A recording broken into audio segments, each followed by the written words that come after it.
Verse for opening a sutra. The answer past profound and wonderful Dharma is difficult to encounter in hundreds of millions of aeons. I now see and hear it, receive and uphold it, and I vow to fathom the Tathagata's true meaning.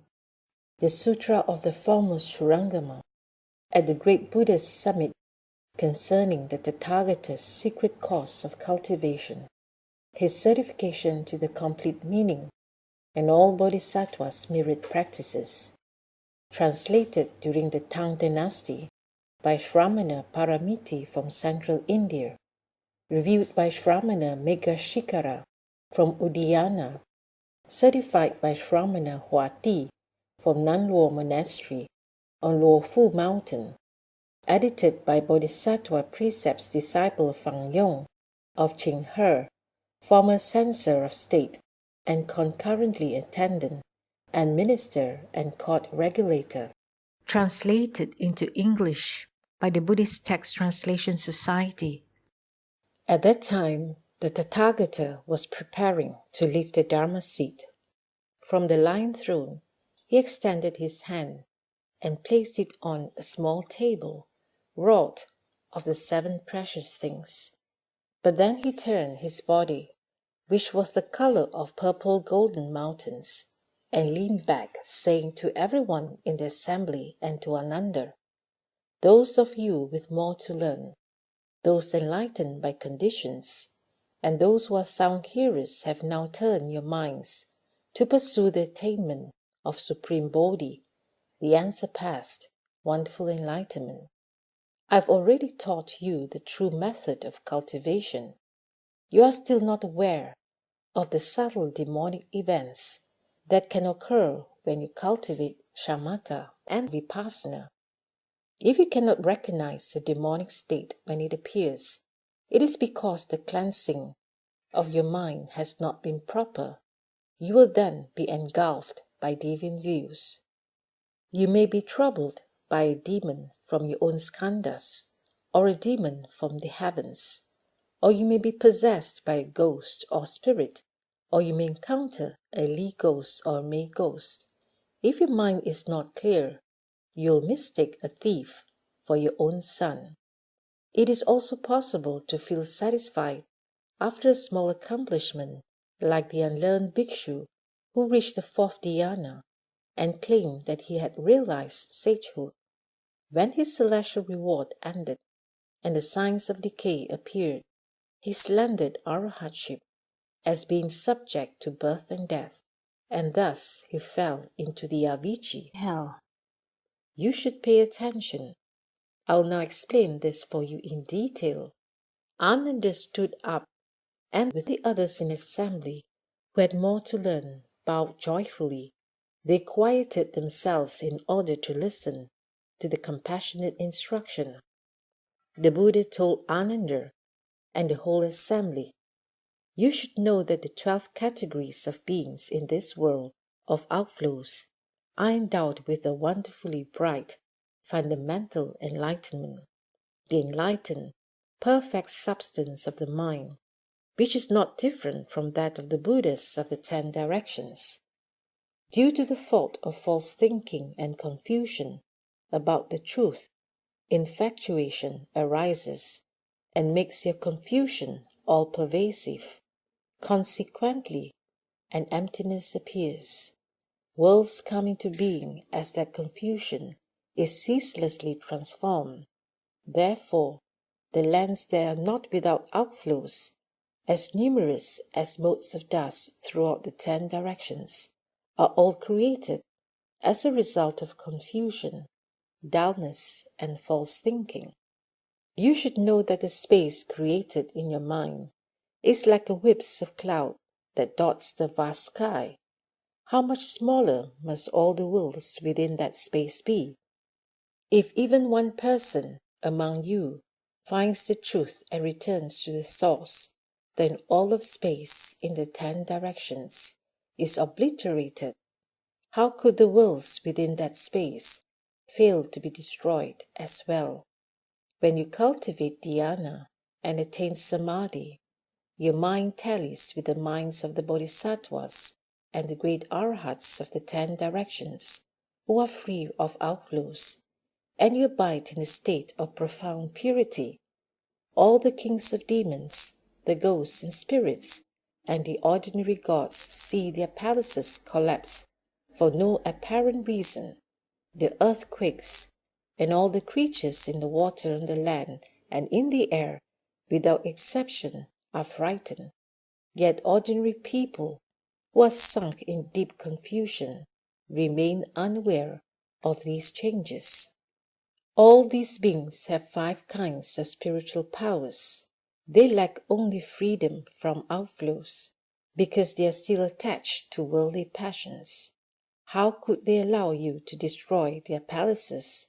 That is why the ghosts, spirits, celestial demons, sprites, and goblins come to disturb you when you are in samadhi. Although these demons possess tremendous enmity, they are in the grip of the worldly passions, while you are within wonderful enlightenment. They cannot affect you any more than the blowing wind can affect light, or a knife can cut through water. You are like boiling water, while the demons are like solid ice which, in the presence of heat, soon melts away. Since they rely exclusively on spiritual powers, they are like mere gas. They can succeed in the destructiveness through your mind, which is the host of the 5 skandhas. If the host becomes confused, the guests will be able to do as they please.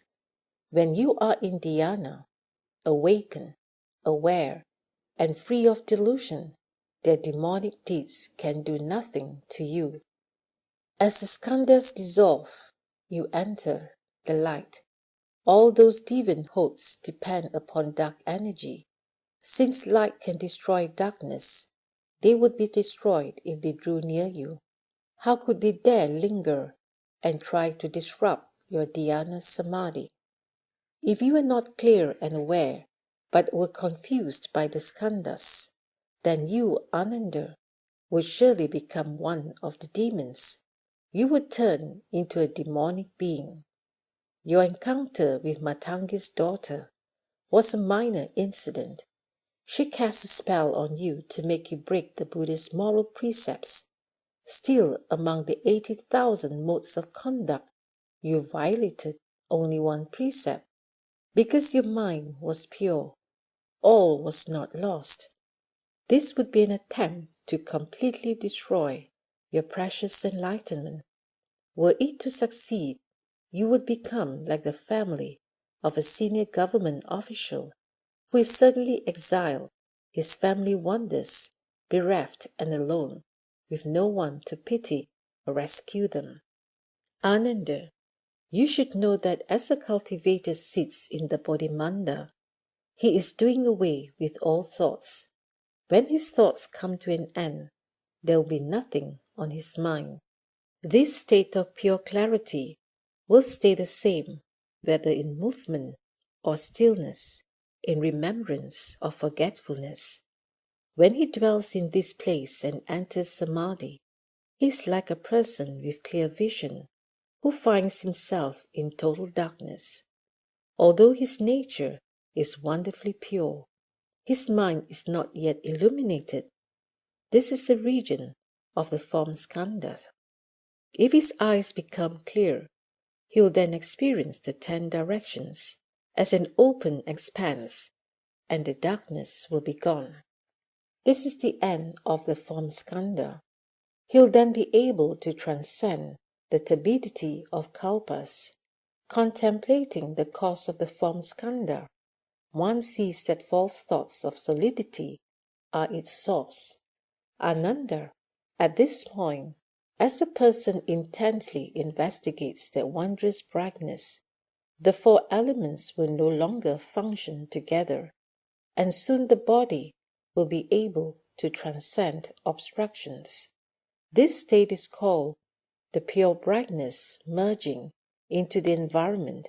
It is a temporary state in the course of cultivation and does not indicate sagehood.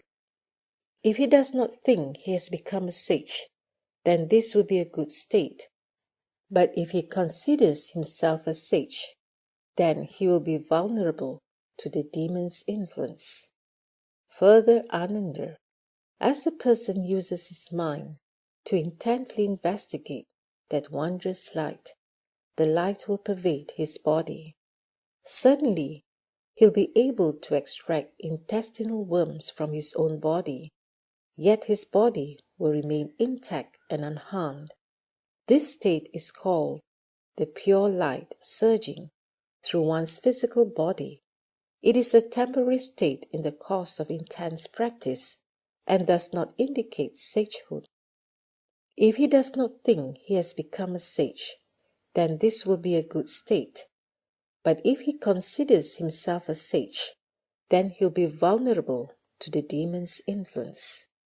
Further, as a person uses his mind to intently investigate inside and outside, his physical and spiritual souls, intellect, will, essence, and spirit will be able to interact with one another without affecting his body. They will take turns as host and guest.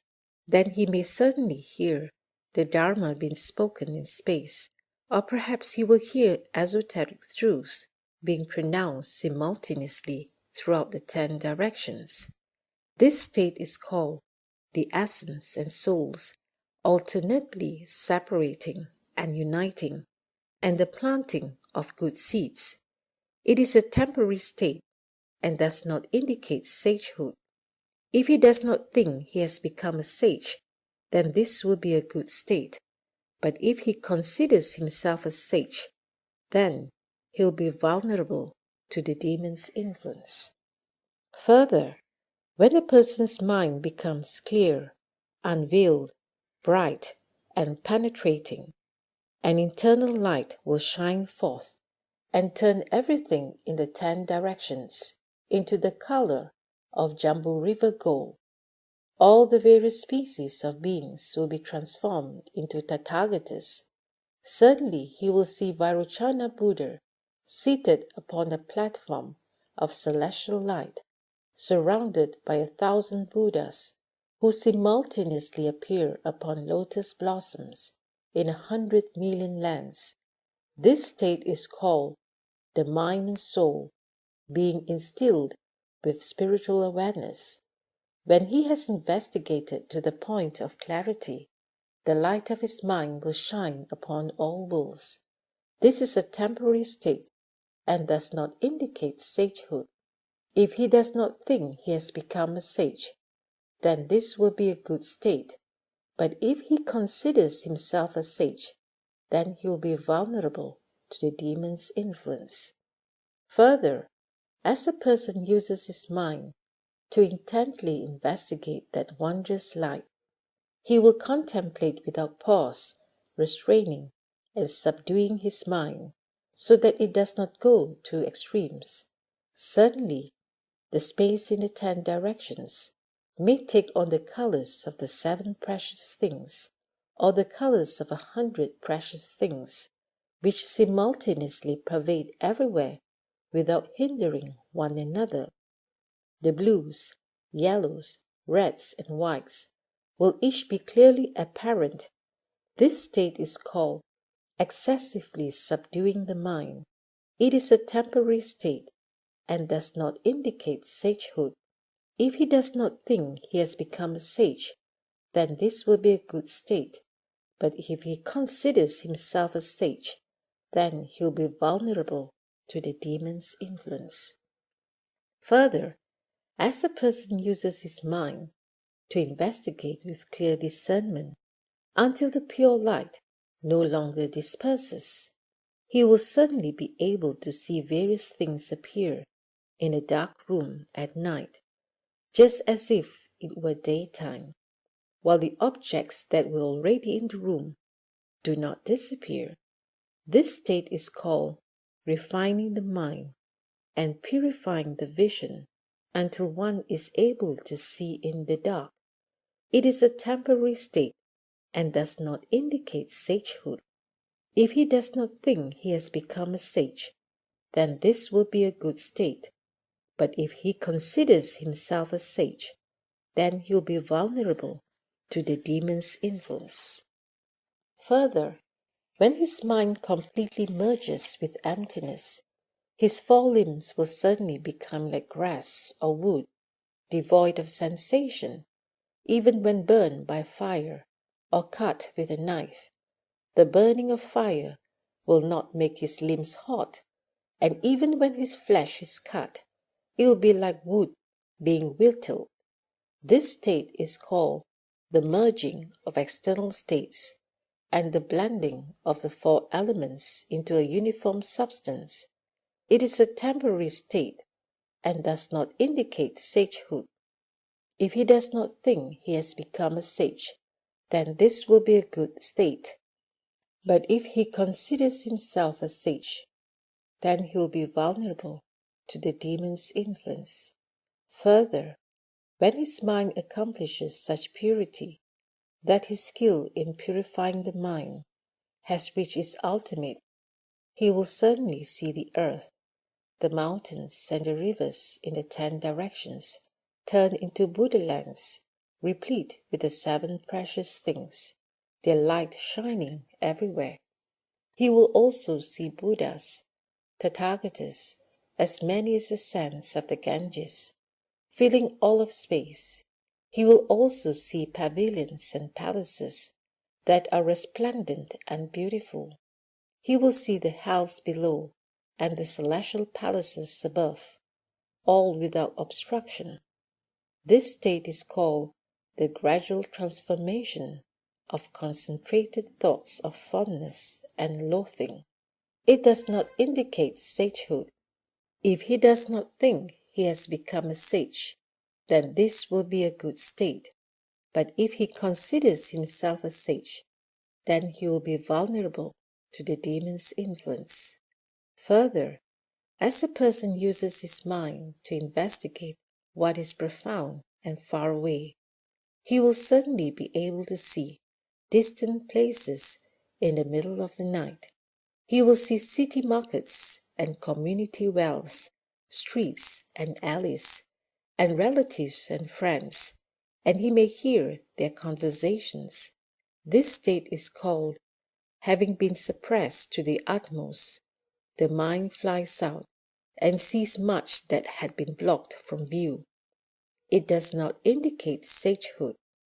If he does not think he has become a sage, then this will be a good state. But if he considers himself a sage, then he'll be vulnerable to the demon's influence.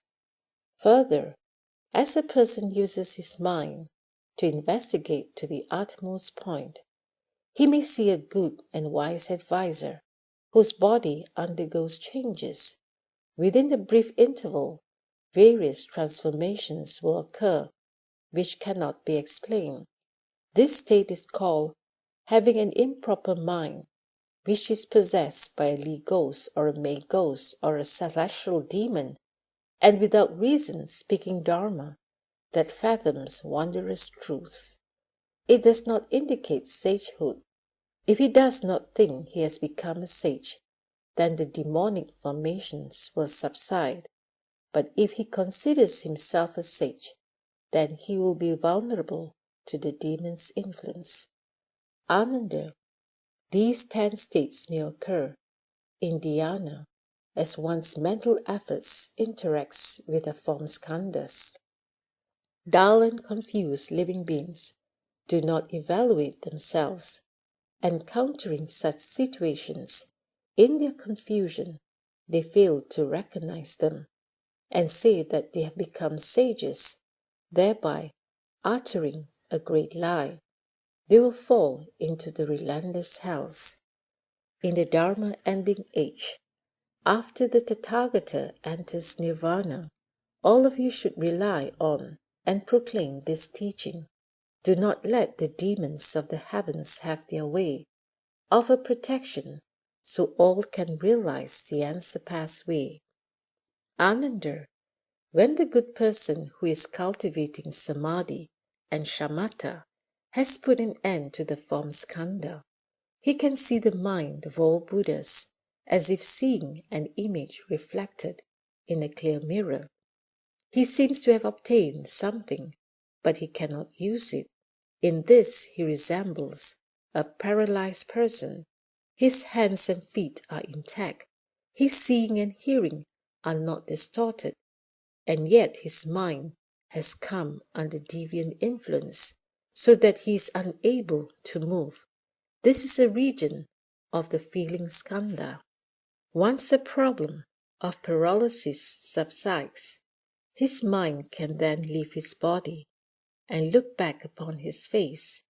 It can go or stay as it pleases without further hindrance.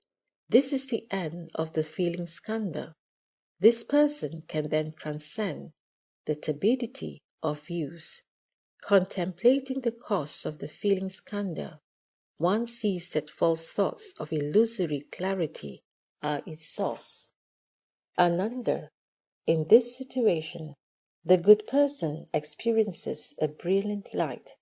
As a result of the excessive internal pressure in his mind, he is suddenly overwhelmed with such boundless sadness as he looks upon even mosquitoes and gadflies as newborn children.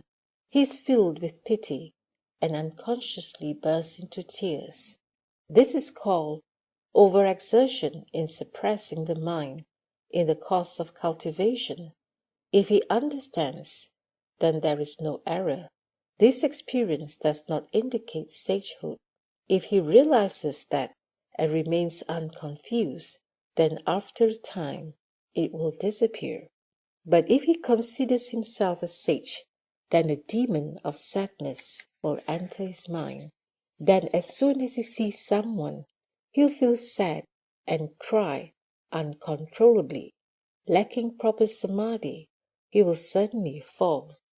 Further, Ananda, in this state of samadhi, the good person sees the disintegration of the form skandha and understands the feeling skandha. At that time, he has a sublime vision and is overwhelmed with gratitude. In this situation, he suddenly evinces tremendous courage. His mind is bold and keen. He resolves to equal all Buddhas and says he can transcend 3 asankheyas of aeons in a single thought. This is called being too anxious to excel in cultivation. If he understands, then there is no error. This experience does not indicate sagehood. If he realizes that and remains unconfused, then after a time it will disappear. But if he considers himself a sage, then a demon of insanity will enter his mind. As soon as he sees someone, he'll boast about himself. He'll become extraordinarily haughty, to the point that he recognizes no Buddha above him and no people below him. Lacking proper samadhi, he will certainly fall. Further, in this state of samadhi, the good person sees the disintegration of the form skandha and understands the feeling skandha with no new realization immediately ahead of him, and having lost his former status as well, his power of wisdom weakens, and he enters an impasse in which he sees nothing to anticipate.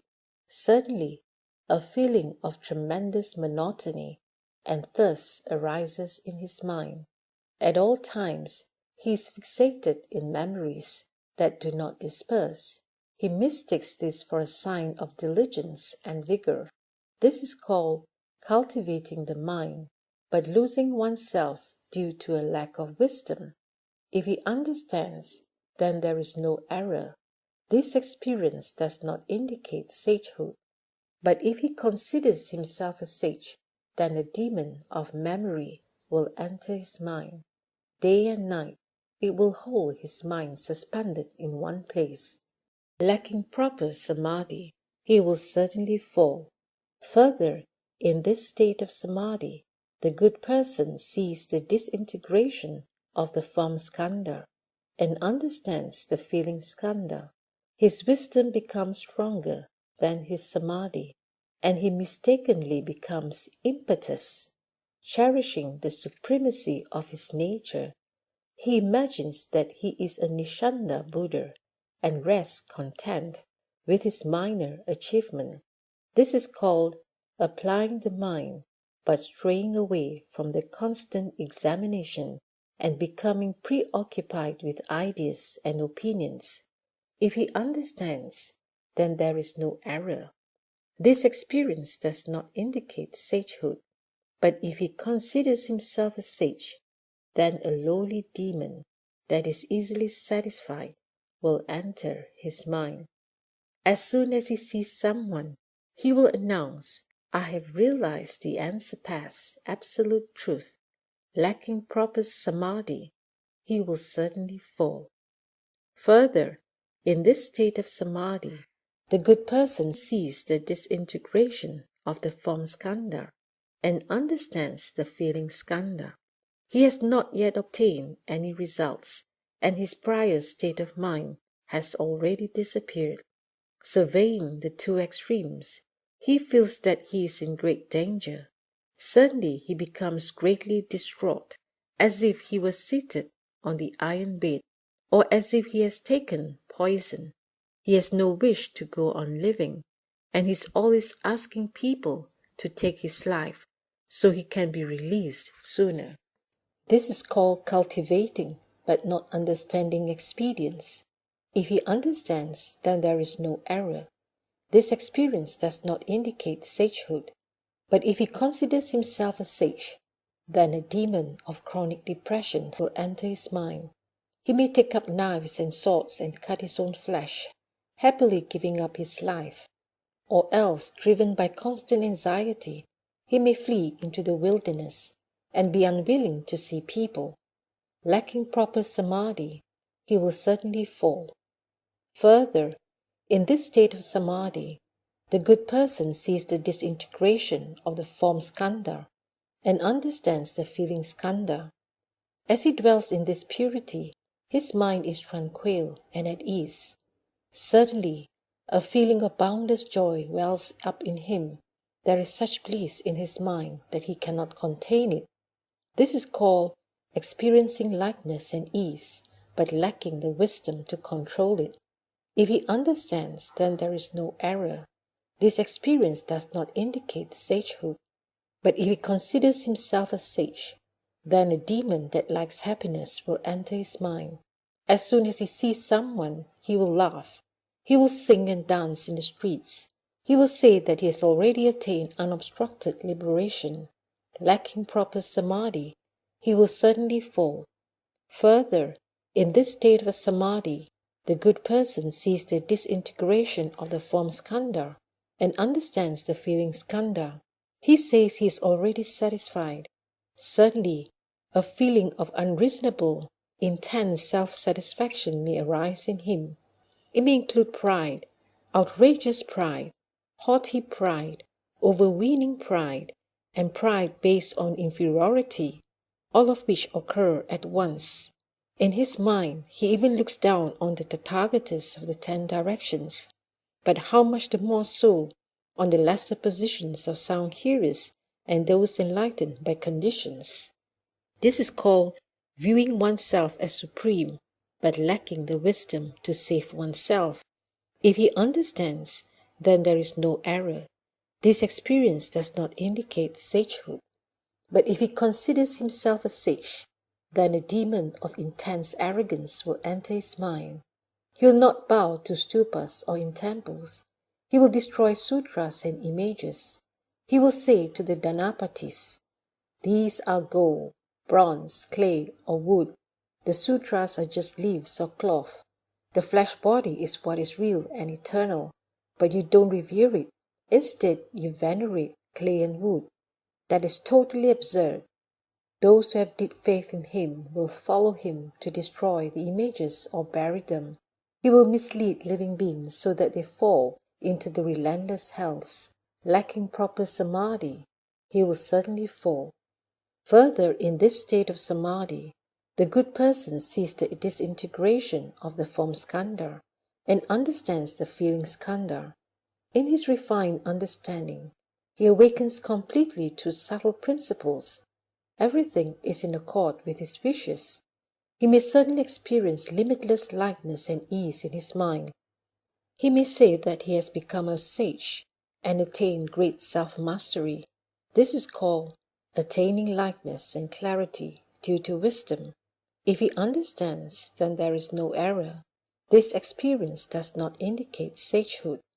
But if he considers himself a sage, then a demon that likes lightness and clarity will enter his mind, claiming that he is already satisfied.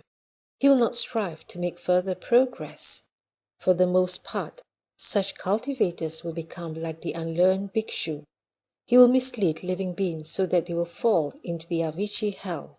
Lacking proper samadhi, he will certainly fall. Further, in this state of samadhi, the good person sees the disintegration of the form skandha and understands the feeling skandha. In that clear awakening, he experiences an illusory clarity. Within that, certainly, he may veer towards the view of eternal extinction, deny cause and effect, and take everything as empty. The thought of emptiness so predominates that he comes to believe that there is eternal extinction after death. This is called the mental state of samadhi, dissolving so that one loses sight of what is right. If he understands, then there is no error. This experience does not indicate sagehood, but if he considers himself a sage, then a demon of emptiness will enter his mind. He will slander the holding of precepts, calling it a practice for initial vehicle. He will say, since bodhisattvas have awakened to emptiness, what is there to hold or violate? This person, in the presence of his faithful Dhanapatis, will often drink wine, eat meat, and engage in wanton lusts. The power of the demon will keep his followers from doubting or denouncing him. After the ghost has possessed him for a long time, he may consume excrement and urine, or meat and wine, claiming that all such things are empty. He will break the Buddha's moral precepts and mislead people into committing offenses. Lacking proper samadhi, he will certainly fall. Further, in this state of samadhi, the good person sees the disintegration of the form skandha and understands the feeling skandha. He severs the state of illusory clarity, and it deeply enters his mind and bones. Boundless love may certainly well forth from his mind. When that love becomes extreme, he goes insane with greed and lust. This is called when an agreeable state of samadhi enters one's mind, lacking the wisdom to control oneself and mistakenly engaging in lustful behavior. If he understands, then there is no error. This experience does not indicate sagehood, but if he considers himself a sage, then a demon of desire will enter his mind. He will become an outspoken advocate of lust, calling it the way to bodhi. He will teach his lay followers to indiscriminately engage in acts of lust, calling those who commit acts of lust as to his teachings. The power of spirits and ghosts in the ending age will enable him to attract a following of ordinary, naive people numbering 100, 200, 500 or 600, or as many as 1,000 or 10,000. When the demon becomes bored, it will leave the person's body. Once the person's charisma is gone, he will run afoul of the law. He will mislead living beings so that they fall into the relentless hells. Lacking proper samadhi, he will certainly fall. Ananda, all 10 of these states may occur in dhyana as one's mental effort interacts with the feeling skandha. Dull and confused living beings do not evaluate themselves. Encountering such situations, in their confusion, they fail to recognize them and say that they have become sages, thereby uttering a great lie. They will fall into the relentless hells. In the Dharma ending age, after my nirvana, all of you should pass on the Tathagata's teachings so that all living beings can awaken to their meaning. Do not let the demons of the heavens have their way. Offer protection so that all can realize the unsurpassed way. Ananda, when the good person who is cultivating samadhi has put an end to the feeling skandha, although he has not achieved freedom from outflows, his mind can leave his body the way a bird escapes from a cage. From within his ordinary body, he already has the potential for ascending through the Bodhisattva's 60 levels of sagehood. He attains the body produced by intent and can roam freely without obstruction. This is like someone talking in his sleep. Although he does not know he is doing it, his words are clear, and his voice and inflection are all in order, so those who are awake can understand what he is saying. This is the region of the thinking skandha. If he puts an end to his stirring thoughts and rids himself of superfluous thinking, it is as if he has purged defilement from the enlightened, understanding mind. Then he is perfectly clear about the births and deaths of all categories of beings, from beginning to end. This is the end of the thinking skandha. He can then transcend the turbidity of afflictions. Contemplating the cause of the thinking skandha, one sees that interconnected false thoughts are its source. Ananda, in the unhindered clarity and wonder that ensues after the feeling skandha is gone, this good person is untroubled by any deviant mental state and experiences perfect, bright concentration. Within samadhi, his mind craves its perfect brightness, so he sharpens his concentrated thought as he greedily seeks for cleverness and skill. At that time, a demon from the heavens seizes the opportunity it has been waiting for. Its spirit possesses another person and uses him as a mouthpiece to expound the sutras and the teachings. This person, unaware that he is possessed by a demon, claims he has reached unsurpassed nirvana. When he comes to see that good person, who seeks cleverness and skill, he arranges a seat and explains the teachings. In an instant, he may appear to be a bhikshu, enabling that person to see him as such, or he may appear as Shakra, as a woman, or as a bhikshuni, or his body may emit light as he sleeps in a dark room. The good person is beguiled and fooled into thinking that the other is a bodhisattva. He believes the other's teachings and his mind is swayed. He breaks the Buddha's moral precepts and covertly indulges his greedy desires. The other person is fond of speaking about calamities, auspicious events, and unusual changes. He may say that a Tathagata has appeared in the world at a certain place. He may speak of catastrophic fires or wars, thus frightening people into squandering their family wealth without reason. This is a strange ghost that in its old age has become a demon. It disturbs and confuses the good person, but when it tires of doing so, it will leave the other person's body. Then both the disciples and the teacher will get in trouble with the law. You should be aware of this in advance and not get caught up in the cycle of transmigration. If you are confused and do not understand, you will fall into the relentless hell.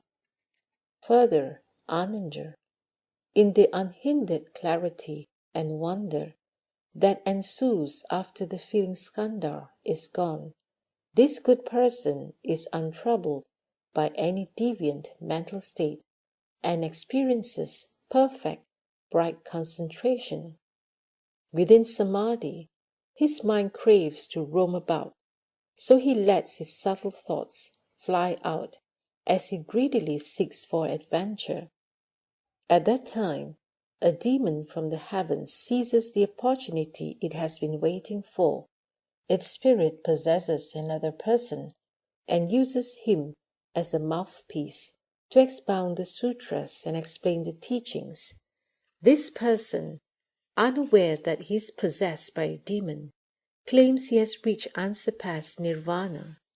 When he comes to see that good person who seeks to roam, he arranges a seat and explains the teachings.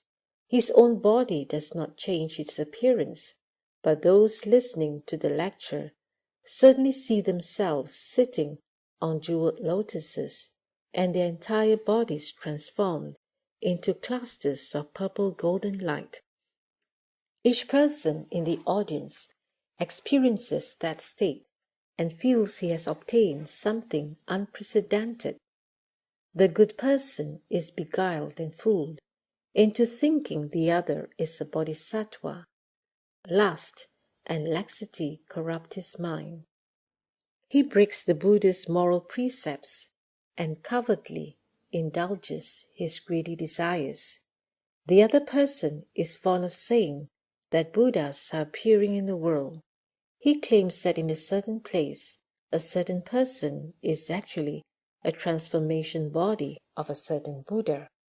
Or he says that a certain person is such and such a bodhisattva who has come to teach humankind. People who witness this are filled with admiration. Their wrong views multiply, and their wisdom of modes is destroyed. This is a drought ghost that in its old age has become a demon. It disturbs and confuses the good person, but when it tires of doing so, it will leave the other person's body. Then both the disciples and the teacher will get in trouble with the law.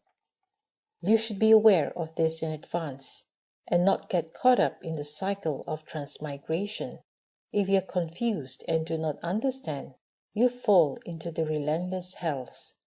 Further, in the unhindered clarity and wonder that ensues after the feeling skandha is gone, this good person is untroubled by any deviant mental state and experiences perfect, bright concentration.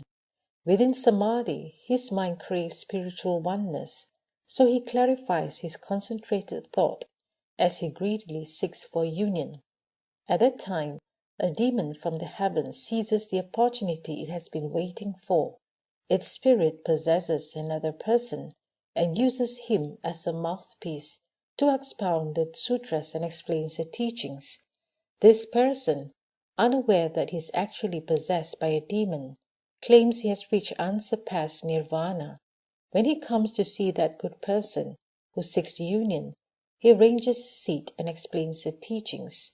Neither his own body nor the bodies of those listening to the lecture go through any external transformations, but he makes the minds of the listeners become enlightened before they even hear him speak, so their experience changes in every thought. They may have the knowledge of past lives or the knowledge of others' thoughts. They may see the hells or know all the good and evil events in the human realm. They may speak verses or spontaneously recite sutras. Each person is elated and feels he has obtained something unprecedented. The good person is beguiled and fooled into thinking the other is a bodhisattva. His thoughts become entangled in love. He breaks the Buddha's moral precepts and covertly indulges his greedy desires. He is fond of saying that there is a greater Buddhas and lesser Buddhas, earlier Buddhas and later Buddhas, that among them are true Buddhas and false Buddhas, male Buddhas and female Buddhas, and that the same is true of bodhisattvas. When people witness this, their initial resolve is washed away, and they easily get carried away with their wrong understanding. This is a male ghost that in its old age has become a demon. It disturbs and confuses the good person, but when it tires of doing so, it will leave the other person's body. Then both the disciples and the teacher will get in trouble with the law. You should be aware of this in advance and not get caught up in the cycle of transmigration. If you are confused and do not understand, you'll fall into the relentless hells. Further, in the unhindered clarity and wonder that ensues after the feeling skandha is gone, this good person is untroubled by any deviant mental state and experiences perfect, bright concentration. Within samadhi, his mind craves to know the origin of things, so he exhaustively investigates the nature of physical things and their changes from beginning to end. He intensifies the keenness of his thoughts as he greedily seeks to analyze things. At that time, a demon from the heavens seizes the opportunity it has been waiting for. Its spirit possesses another person and uses him as a mouthpiece to expound the sutras and explain the teachings. This person, unaware that he is possessed by a demon, claims he has reached unsurpassed nirvana. When he comes to see that good person who seeks to know the origins of things, he arranges a seat and explains the teachings. His body has an awesome spiritual quality which subdues the seeker. He makes the minds of those who gathered beside his seat spontaneously compliant.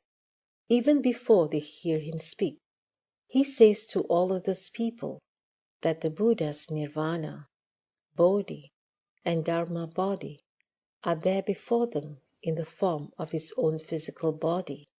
He says the successive begetting of fathers and sons from generation to generation is itself the dharma body, which is permanent and never-ending. What you see right now are those very Buddha lands. There are no other pure dwellings or golden features. Those people believe and accept his words, forgetting their initial resolve. They offer up their lives, feeling they have obtained something unprecedented. They are all beguiled and confused into thinking he's a bodhisattva. As he pursues his ideas, they break the Buddha's moral precepts and covertly indulge their greedy desires. He is fond of saying that the eyes, ears, nose, and tongue are the Pure Land, and that the male and female organs are the true place of Bodhi and Nirvana. Ignorant people believe these filthy words. This is a poisonous ghost, or an evil paralysis ghost, that in its old age has become a demon. It disturbs and confuses the good person, but when it tires of doing so, it will leave the other person's body. Then both the disciples and the teacher will get in trouble with the law. You should be aware of this in advance and not get caught up in the cycle of transmigration. If you are confused and do not understand, you fall into the relentless hell. Further, in the unhindered clarity and wonder that ensues after the feeling skandha is gone, this good person is untroubled by any deviant mental state and experiences perfect, bright concentration. Within samadhi, his mind craves revelations from afar, so he pours all his energy into this intense investigation as he greedily seeks for imperceptible spiritual responses. At that time, a demon from the heavens seizes the opportunity it has been waiting for. Its spirit possesses another person and uses him as a mouthpiece to expound the sutras and the teachings. This person, completely unaware that he is possessed by a demon, claims he has reached unsurpassed nirvana. When he comes to see that good person who seeks revelations, he arranges a seat and explains the teachings. He briefly appears to his listeners in a body that looks 100 or 1,000 years old. They experience a defiling love for him and cannot bear to part with him. They personally act as his servants, tirelessly making the 4 kinds of offerings to him. Each member of the assembly believes that this person is his former teacher, his original, good, and wise advisor. They give rise to love for his teachings and stick to him as if glued, feeling they have obtained something unprecedented. The good person is beguiled and fooled into thinking the other is a bodhisattva. Attracted to the other's thinking, he breaks the Buddha's moral precepts and covertly indulges his greedy desires. He is fond of saying, "In a past life, in a certain incarnation, I rescued a certain person who was then my wife or my mistress or my brother. Now I've come to rescue you again. We'll stay together and go to another world to make offerings to a certain Buddha." Or he may say, "There is a heaven of great brilliance where a Buddha now dwells. It is the resting place of all Tathagatas." Ignorant people believe his ravings and lose their original resolve. This is a pestilence ghost that in its old age has become a demon. It disturbs and confuses the good person, but when it tires of doing so, it will leave the other person's body. Then both the disciples and the teacher will get in trouble with the law. You should be aware of this in advance and not get caught up in the cycle of transmigration. If you are confused and do not understand, you will fall into the relentless hells. Further, in the unhindered clarity and wonder that ensues after the feeling skandha is gone, this good person is untroubled by any deviant mental state and experiences perfect, bright concentration. Within samadhi, his mind craves deep absorption, so he restrains himself with energetic diligence and likes to dwell in secluded places as he greedily seeks for peace and quiet. At that time, a demon from the heavens seizes the opportunity it has been waiting for. Its spirit possesses another person and uses him as a mouthpiece to expound the sutras and the teaching. This person, unaware that he is possessed by a demon, claims he has reached unsurpassed nirvana. When he comes to see that good person who seeks seclusion, he arranges a seat and explains the teachings. He causes all of his listeners to think they know their karma from the past. Or he may say to someone there, "You haven't died yet, but you have already become an animal." Then he instructs another person to step on the first person's tail, and suddenly the first person cannot stand up. At that point, all in the assembly pour out their hearts in respect and admiration for him. If someone has a thought, the demon detects it immediately. He establishes intense ascetic practices that exceed the Buddha's moral precepts. He slanders bhikshus, scolds his assembly of disciples, and exposes people's private affairs without fear of ridicule or rejection. He is fond of foretelling calamities and auspicious events, and when they come to pass, he is not wrong in the slightest. This is a ghost with great powers that in its old age has become a demon. It disturbs and confuses the good person, but when it tires of doing so, it will leave the other person's body. Then both the disciples and the teacher will get in trouble with the law. You should be aware of this in advance and not get caught up in the cycle of transmigration. If you are confused and do not understand, you'll fall into the relentless hells. Further, in the unhindered clarity and wonder that ensues after the feeling skandha is gone, this good person is untroubled by any deviant mental state and experiences perfect bright concentration. Within samadhi, his mind craves more knowledge and understanding, so he diligently toils at examining and probing as he greedily seeks to know past lives. At that time, a demon from the heavens seizes the opportunity it has been waiting for. Its spirit possesses another person and uses him as a mouthpiece to expound the sutras and teachings. This person, unaware that he is possessed by a demon, claims he has reached unsurpassed nirvana. When he comes to see that good person who seeks knowledge, he arranges a seat and explains the teachings. There in the assembly, inexplicably, that person may obtain an enormous precious pearl. The demon may sometimes change into an animal that holds the pearl or other jewels, bamboo tablets, tallies, talismans, letters, and other unusual things in its mouth. The demon first gives the objects to the person and afterwards possesses him. Or he may fool his audience by burying the objects underground and then saying that the moonlight pearl is illuminating the place. Thereupon the audience feels they have obtained something unique.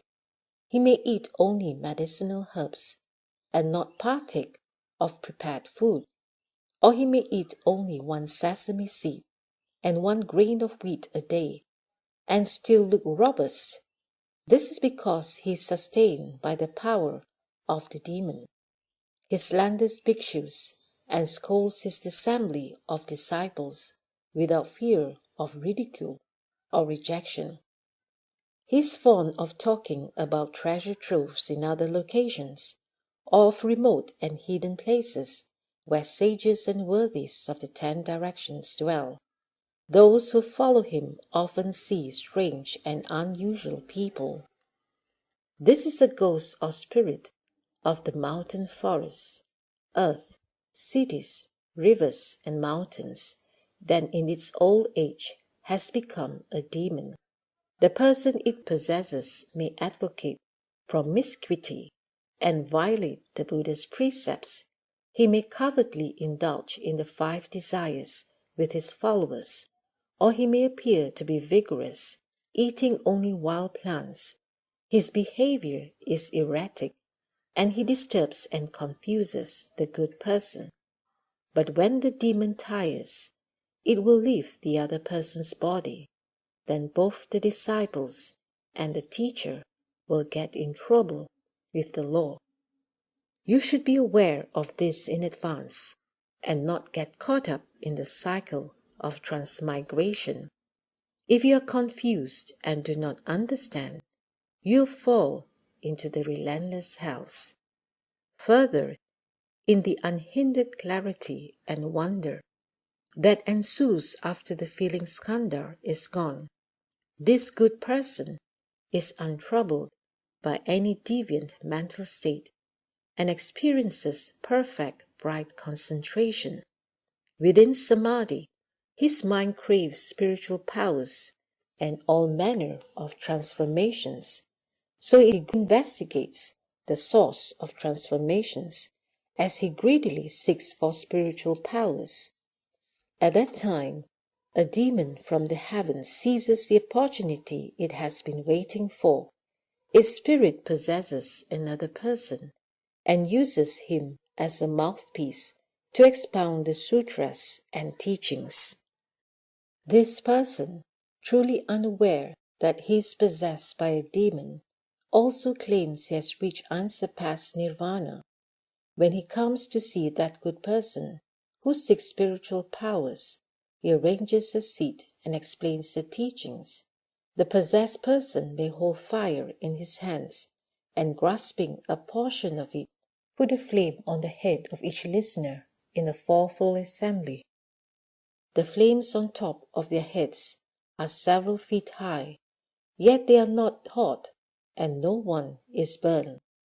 Or he may walk on water, as if on dry land, or he may sit motionless in the air, or he may enter a bottle, or stay in a bag, or he may pass through window panes and walls without obstruction. Only when attacked by weapons does he feel ill at ease. He declares himself to be a Buddha, and wearing the clothing of a layperson, receives bows from bhikshus. He slanders dhyana meditation and the moral regulations. He scolds his disciples and exposes people's private affairs without fear of ridicule or rejection. He often talks about spiritual powers and self-mastery. He may cause people to see visions of Buddha lands, but they are unreal and arise merely from the ghost power to delude people. He praises the indulgence of lust and does not condemn lewd conduct. He uses indecent means to transmit his teachings. This is a powerful nature spirit, a mountain sprite, a sea sprite, a wind sprite, a river sprite, an earth sprite, or a grass and tree sprite that has evolved ever long ages. It may be a dragon goblin, or a rishi who has been reborn as a goblin, or again a rishi who, having reached the end of his appointed time, should have died, but whose body does not decay, and is possessed by a goblin. In its old age, it has become a demon. It disturbs and confuses the good person, but when it tires of doing so, it will leave the other person's body. Then both the disciples and the teacher will get in trouble with the law. You should be aware of this in advance and not get caught up in the cycle of transmigration. If you are confused and do not understand, you fall into the relentless hells. Further, in the unhindered clarity and wonder that ensues after the feeling skandha is gone, this good person is untroubled by any deviant mental state and experiences perfect, bright concentration. Within samadhi, his mind craves to enter cessation, so he investigates the nature of transformations as he greedily seeks for profound emptiness. At that time, a demon from the heavens seizes the opportunity it has been waiting for. Its spirit possesses another person and uses him as a mouthpiece to expound the sutras and teachings. This person, unaware that he is possessed by a demon, claims he has reached unsurpassed nirvana. When he comes to see that good person who seeks emptiness, he arranges a seat and explains the teachings. In the midst of the great assembly, his physical form suddenly disappears, and no one in the assembly can see him. Then out of nowhere, he abruptly reappears. He can appear and disappear at will, or he can make his body transparent like crystal. From his hands and feet, he releases the fragrance of sandalwood. Or his excrement and urine may be sweet as thick rock candy. He slanders the precepts and is contemptuous of those who have left the home life. He often says that there is no cause and no effect, that once we die, we are gone forever, that there is no afterlife, and that there are no ordinary people and no sages. Although he has obtained a state of empty stillness, he covertly indulges his greedy desires. Those who give in to his lust also adopt his views of emptiness and deny cause and effect. This is an essence that was created during an eclipse of the sun or moon, having fallen on gold, jade, a rare fungus, a unicorn, a phoenix, a tortoise, or a crane. The essence endowed it with life. So it did not die for thousands or tens of thousands of years, and eventually became a spirit. It was then born into this land, and in its old age has become a demon. It disturbs and confuses the good person, but when it tires of doing so, it will leave the other person's body. Then both the disciples and the teacher will get in trouble with the law. You should be aware of this in advance and not get caught up in the cycle of transmigration. If you are confused and do not understand, you will fall into the relentless hells. Further, in the unhindered clarity and wonder that ensues after the feeling skandha is gone, this good person is untroubled by any deviant mental state and experiences perfect bright concentration. Within samadhi, his mind craves long life, so he toils at investigating its subtleties as he greedily seeks for immortality. He wishes to cast aside the birth and death of the body, and suddenly he hopes to end the birth and death of thoughts as well, so that he can abide forever in a subtle form. At that time, a demon from the heavens seizes the opportunity it has been waiting for. Its spirit possesses another person and uses him as a mouthpiece to expound the sutras and teachings. This person, unaware that he is possessed by a demon, claims he has reached unsurpassed nirvana. When he comes to see that good person who seeks long life, he arranges a seat and explains the teachings. He's fond of saying that he can go places and come back without hindrance, perhaps traveling 10,000 miles and returning in the twinkling of an eye. He can also bring things back from wherever he goes, or he may tell someone to walk from one end of the room to the other, a distance of just a few paces. Then even if the person walked fast for years, he could not reach the wall. Therefore, people believe in the possessed person and mistake him for a Buddha. He often says, "All beings in the 10 directions are my children. I gave birth to all Buddhas. I created the world. I am the original Buddha. I created this world naturally, not due to cultivation." This may be a Chamunda sent from the retinue of the demon in the heaven of sovereignty, or a youthful Pisacha from the heaven of the 4 kings that has not yet brought forth the resolve.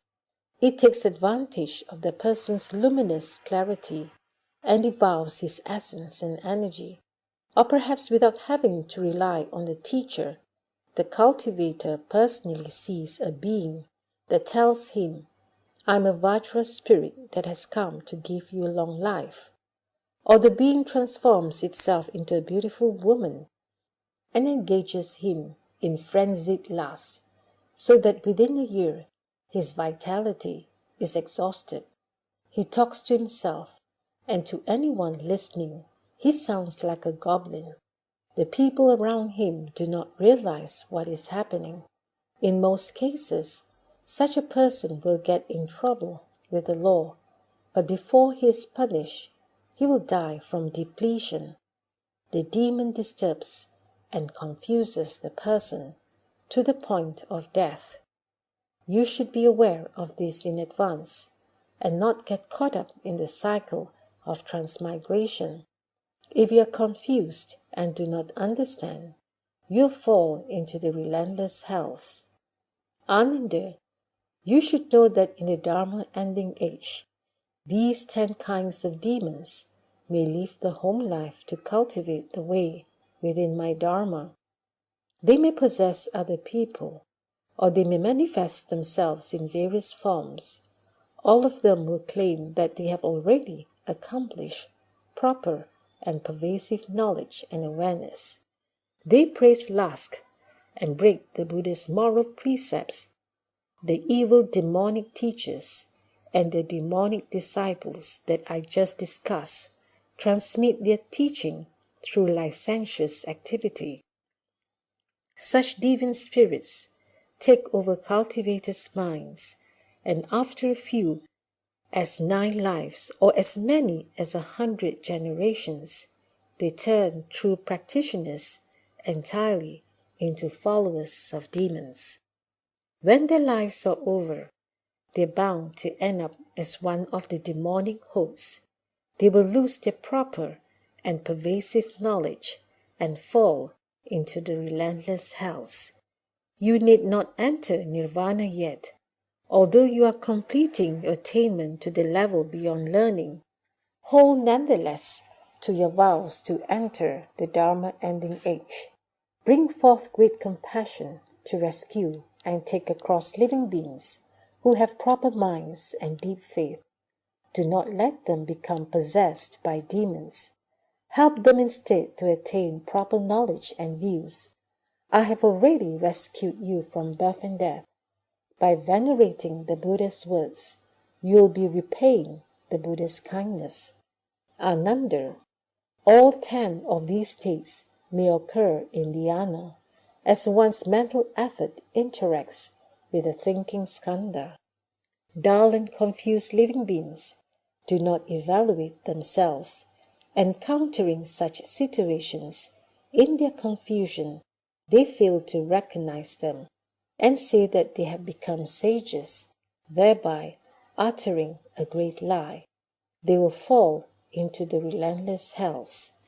In the Dharma ending age, after my nirvana, all of you should pass on the Tathagata's teachings so that all living beings can awaken to their meaning. Do not let the demons of the heavens have their way. Offer protection so that all can realize the unsurpassed way. Ananda, when the good person who is cultivating samadhi has put an end to the thinking skandha, he is ordinarily free of dreaming and idle thinking, so he stays the same, whether in wakefulness or in sleep. His mind is aware, clear, empty, and still, like a cloudless sky, devoid of any coarse sense impressions. He contemplates everything in the world, the mountains, the rivers, and the earth, as reflections in a mirror, appearing without attachment and vanishing without any trace. They are simply received and reflected. He does away with all his old habits, and only the essential truth remains. From this point on, as the origin of production and destruction is exposed, he will completely see all the 12 categories of living beings in the 10 directions. Although he has not fathomed the source of their individual lives, he will see that they share a common basis of life, which appears as a mirage, shimmering and fluctuating, and is the ultimate pivotal point of the illusory sense faculties and sense objects. This is the region of the formation skandha. Once the basic nature of this shimmering fluctuation returns to its original clarity, his habits will cease, like waves subsiding, to become clear, calm water. This is the end of the formation skandha. This person will then be able to transcend the turbidity of living beings. Contemplating the cause of the formation skandha, one sees that subtle and hidden false thoughts are its source. Ananda, you should know that when the good person has obtained proper knowledge in his practice of samatha, His mind is unmoving, clear, and proper, and it cannot be disturbed by the 10 kinds of demons from the heavens. He is now able to intently and thoroughly investigate the origin of all categories of beings. As the origin of each category becomes apparent, he can contemplate the source of the subtle, fleeting, and pervasive fluctuation. But if he begins to speculate on that pervasive source, he could fall into error with 2 theories of the absence of cause. First, perhaps this person sees no cause for the origin of life. Why? Since he has completely destroyed the mechanism of production, he can, by means of the 800 merits of the eye organ, see all beings in the swirling flow of karma during 80,000 aeons, dying in one place and being reborn in another as they undergo transmigration. But he cannot see beyond 80,000 aeons. Therefore, he concludes that for the last 80,000 aeons, living beings in the 10 directions of this and other worlds have come into being without any cause. Because of this speculation, he will lose proper and pervasive knowledge, fall into externalism, and become confused about the bodhi nature. Second, perhaps this person sees no cause for the end of life. And why? Since he perceives the origin of life, he believes that people are always born as people, and birds are always born as birds, that crows have always been black, and swans have always been white, that humans and gods have always stood upright, and animals have always walked on 4 legs, that whiteness does not come from being washed, and blackness does not come from being dyed, and that there have never been, nor will there be, any changes for 80,000 eons. He says, as I now examine to the end of this life, I find the same holds true. In fact, I've never seen bodhi, so how can there be such a thing as the attainment of bodhi? You should now realize that there is no cause for the existence of any phenomena. Because of this speculation, he will lose proper and pervasive knowledge, fall into externalism, and become confused about the bodhi nature. This is the first external teaching, which postulates the absence of cause.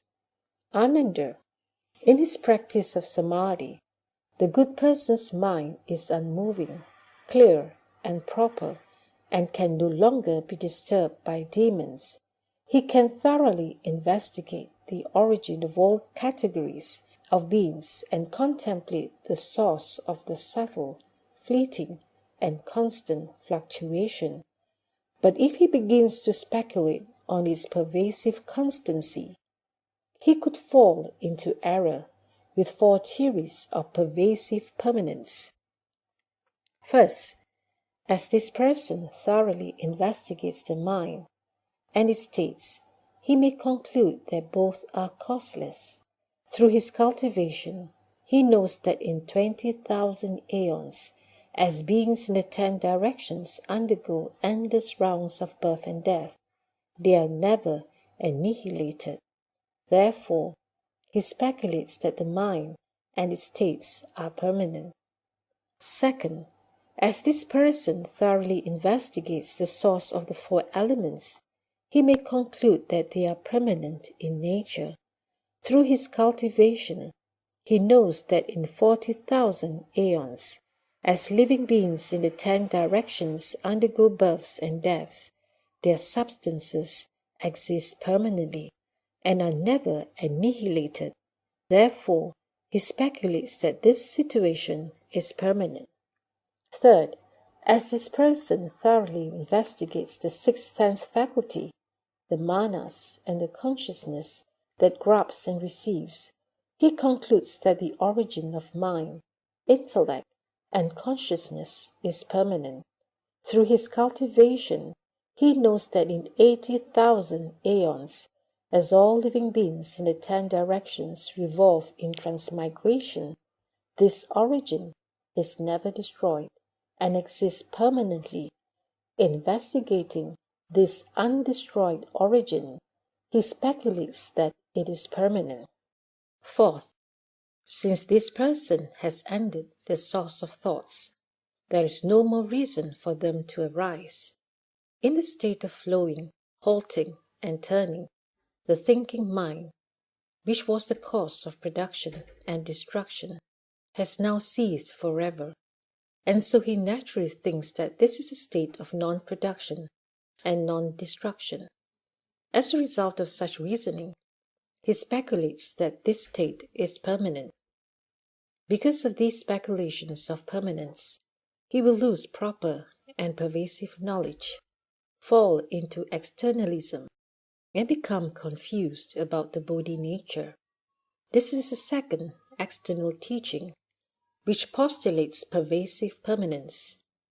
Further, in his practice of samadhi, the good person's mind is firm, unmoving, and proper, and can no longer be disturbed by demons. He can thoroughly investigate the origin of all categories of beings and contemplate the source of the subtle, fleeting, and constant fluctuation. But if he begins to speculate about self and others, he could fall into error with theories of partial impermanence and partial permanence based on 4 distorted views. First, as this person contemplates the wonderfully bright mind pervading the 10 directions, he concludes that this state of profound stillness is the ultimate spiritual self. Then he speculates, my spiritual self, which is settled, bright, and unmoving, pervades the 10 directions. All living beings are within my mind, and there they are born and die by themselves. Therefore, my mind is permanent, while those who undergo birth and death there are truly impermanent.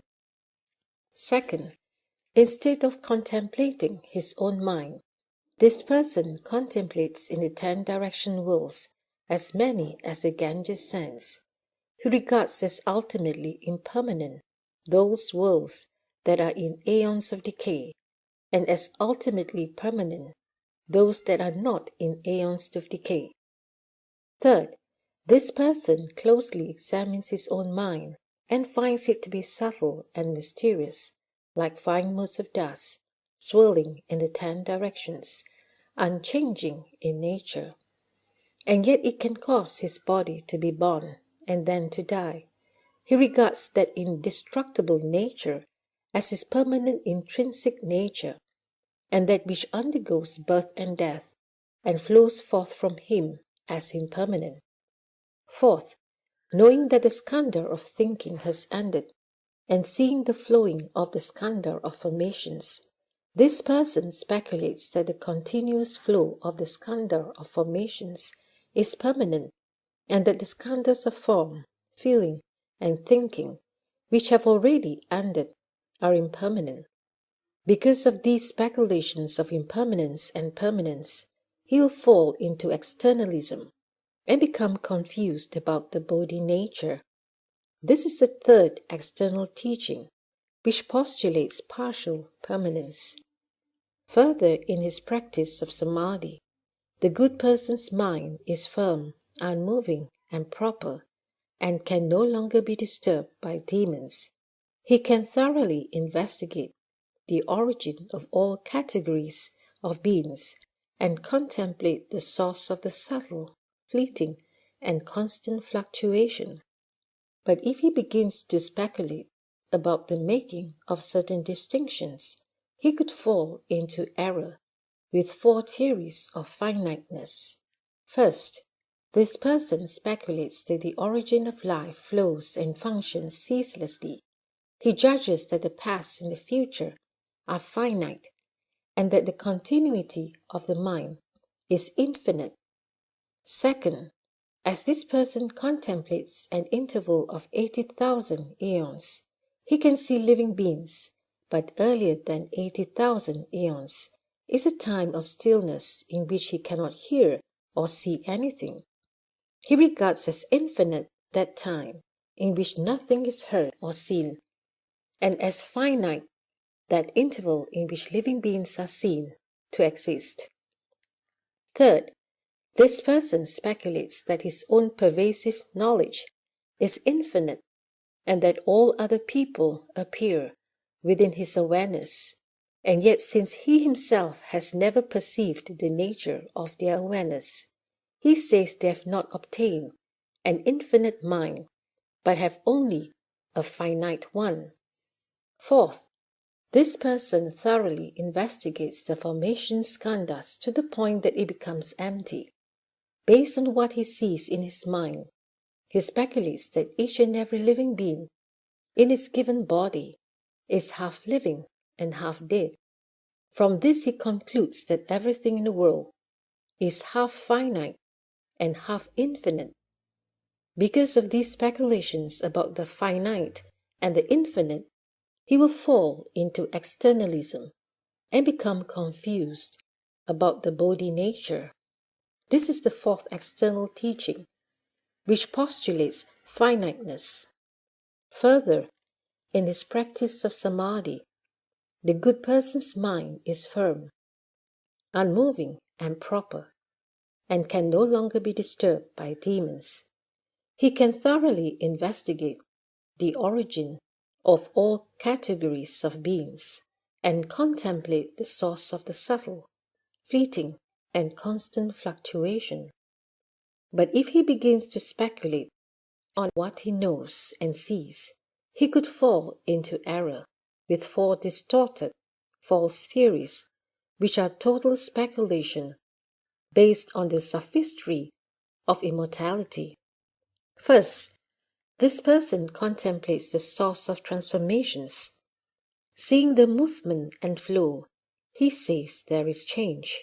Seeing the continuity, he says there is constancy. Where he can perceive something, he says there is production. Where he cannot perceive anything, he says there is destruction. He says that the unbroken continuity of causes is increasing, and that the pauses within the continuity are decreasing. He says that the arising of all things is existence, and that the perishing of all things is non-existence. The light of reason shows that his application of mind has led to inconsistent views.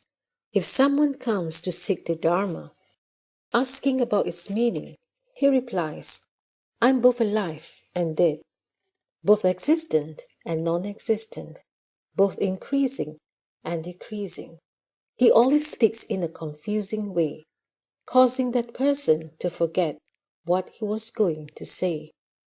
Second, this person attentively contemplates his mind and finds that everything is non-existent.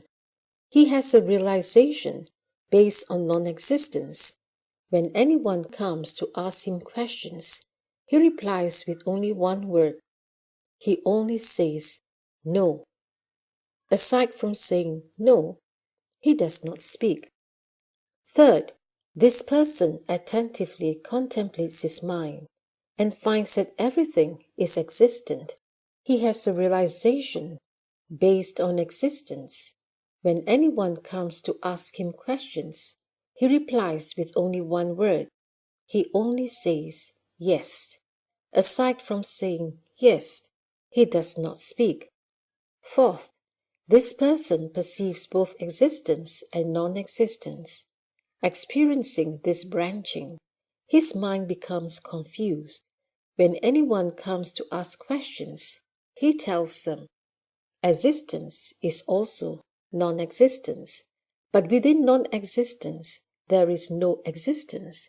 It is all sophistry and does not stand up under scrutiny. Because of these speculations, which are empty sophistries, he will fall into externalism and become confused about the Bodhi nature. This is the fifth external teaching, which postulates four distorted, false theories that are total speculation based on the sophistry of immortality. Further, in his practice of samadhi, the good person's mind is firm, unmoving, and proper, and can no longer be disturbed by demons. He can thoroughly investigate the origin of all categories of beings and contemplate the source of the subtle, fleeting, and constant fluctuation. But if he begins to speculate on the endless flow, he could fall into error with the confused idea that forms exist after death.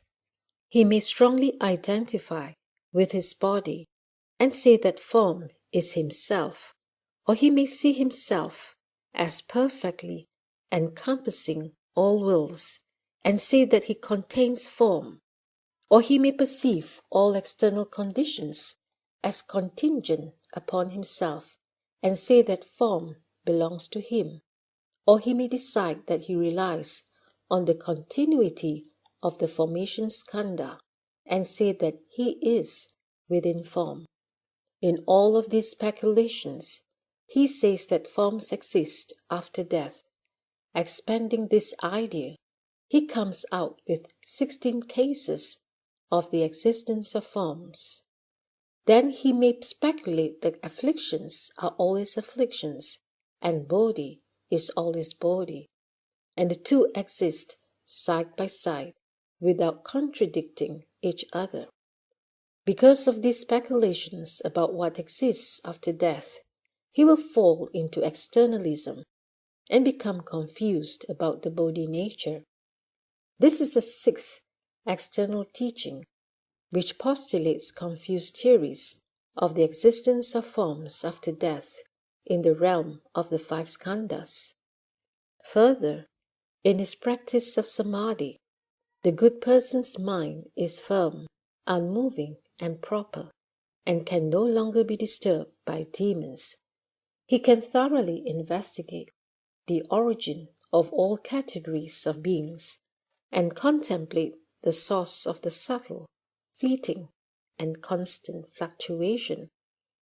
But if he begins to speculate on the skandhas of form, feeling, and thinking, which have already ended, he could fall into error with the confused idea that forms do not exist after death. Seeing that his form is gone, his physical shape seems to lack a cause. As he contemplates the absence of thought, there is nothing to which his mind can become attached. Knowing that his feelings are gone, he has no further involvements. Those skandhas have vanished. Although there is still some coming into being, there is no feeling or thought, and he concludes that he is like grass or wood.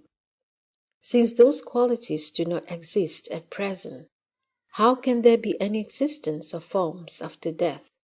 Because of his examinations and comparisons, he decides that after death there is no existence. Expanding the idea, he comes out with 8 cases of the non-existence of forms. From that, he may speculate that nirvana and cause and effect are all empty, that they are mere names and ultimately do not exist. Because of those speculations that forms do not exist after death, he will fall into externalism and become confused about the Bodhi nature. This is the 7th external teaching, which postulates confused theories of the non-existence of forms after death in the realm of the 5 skandhas. Further, in his practice of samadhi, the good person's mind is firm, unmoving, and proper, and can no longer be disturbed by demons. He can thoroughly investigate the origin of all categories of beings and contemplate the source of the subtle, fleeting, and constant fluctuation. In this state where the skandha of formations remains, but the skandhas of feeling and thinking are gone. If he begins to speculate that there is both existence and non-existence, thus contradicting himself, he could fall into error with confused theories that deny both existence and non-existence after death.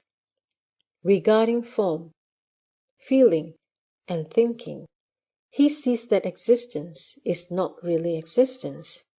Within the flow of the formation skandha, he sees that non-existence is not really non-existence. Considering back and forth in this way, he thoroughly investigates the realms of these skandhas and derives an eightfold negation of forms. No matter which skandha is mentioned, he says that after death it neither exists nor does not exist. Further, because he speculates that all formations are changing in nature, an insight flashes through his mind, leading him to deny both existence and non-existence. He cannot determine what is unreal and what is real. Because of these speculations that deny both existence and non-existence after death, the future is murky to him, and he cannot say anything about it. Therefore, he will fall into externalism and become confused about the body nature. This is the eighth external teaching, which postulates confused theories that deny both existence and non-existence after death in the realm of the five skandhas. Further, in his practice of samadhi, the good person's mind is firm, unmoving, and proper, and can no longer be disturbed by demons. He can thoroughly investigate the origin of all categories of beings and contemplate the source of the subtle, fleeting, and constant fluctuation. But if he begins to speculate that there is no existence after death, he could fall into error with 7 theories of the cessation of existence. He may speculate that the body will cease to exist, or that when desire has ended, there is cessation of existence, or that after suffering has ended, there is cessation of existence, or that when bliss reaches an ultimate point, there is cessation of existence, or that when renunciation reaches an ultimate point, there is cessation of existence. Considering back and forth in this way, he exhaustively investigates the limits of the 7 states and sees that they have already ceased to be and will not exist again. Because of these speculations that existence ceases after death, he will fall into externalism and become confused about the body nature. This is the 9th external teaching, which postulates confused theories of the cessation of existence after death in the realm of the 5 skandhas. Further, in his practice of samadhi, the good person's mind is firm, unmoving, and proper, and can no longer be disturbed by demons. He can thoroughly investigate the origin of all categories of beings and contemplate the source of the subtle, fleeting, and constant fluctuation. But if he begins to speculate on existence after death, he could fall into error with 5 theories of nirvana. He may consider the heavens of the desire realm as a true refuge, because he contemplates the extensive brightness and longs for it. Or he may take refuge in the first dhyana, because there his nature is free from worry. Or he may take refuge in the second dhyana, because there his mind is free from suffering. Or he may take refuge in the third dhyana, because he delights in its extreme joy.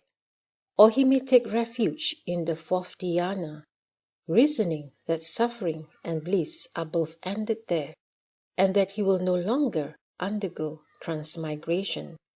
These heavens are subject to outflows, but in his confusion, He thinks that they are unconditioned, and he takes these 5 states of tranquility to be refuge of supreme purity.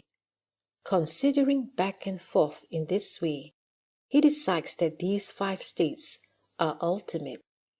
Because of these speculations about 5 kinds of immediate nirvana, he will fall into externalism and become confused about the Bodhi nature. This is the 10th external teaching, which postulates confused theories of the 5 kinds of immediate nirvana in the realm of the 5 skandhas. Ananda, all 10 of these crazy explanations may occur in dhyana, as one's mental effort interacts with the formation skandha. That is why these insights appear. Dull and confused living beings do not evaluate themselves. Encountering such situations, they mistake their confusion for understanding and say that they have become sages, thereby uttering a great lie. They will fall into the relentless hells. After my nirvana, all of you should pass on the Tathagata's teachings, transmitting and revealing them to those in the Dharma ending age, so that living beings everywhere can awaken to these truths. Do not let demons arise in their minds and cause them to commit grave offenses. Offer protection so that wrong views will be eradicated. Teach them to awaken to true principles in body and mind, so that they do not stray off the unsurpassed path. Do not let them aspire to and be content with small attainments. You should become kings of great enlightenment and serve as guides of purity.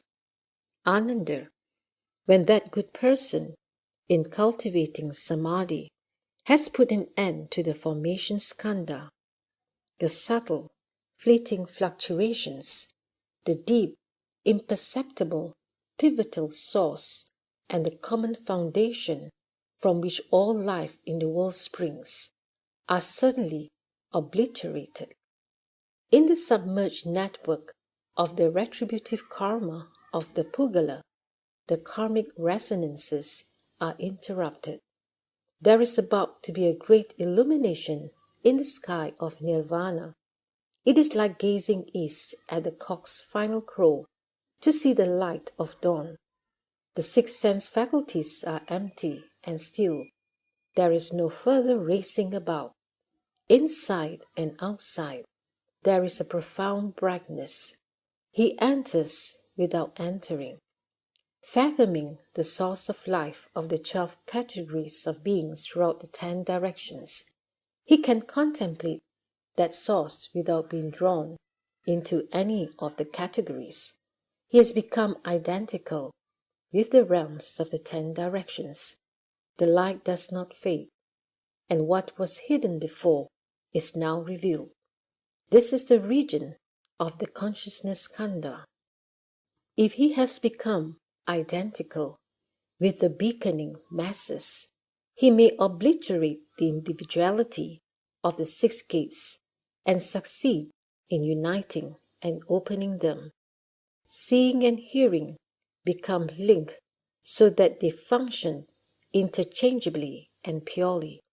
The worlds of the 10 directions and his own body and mind are as bright and transparent as Vaidurya. This is the end of the consciousness skandha. This person can then transcend the turbidity of lifespans.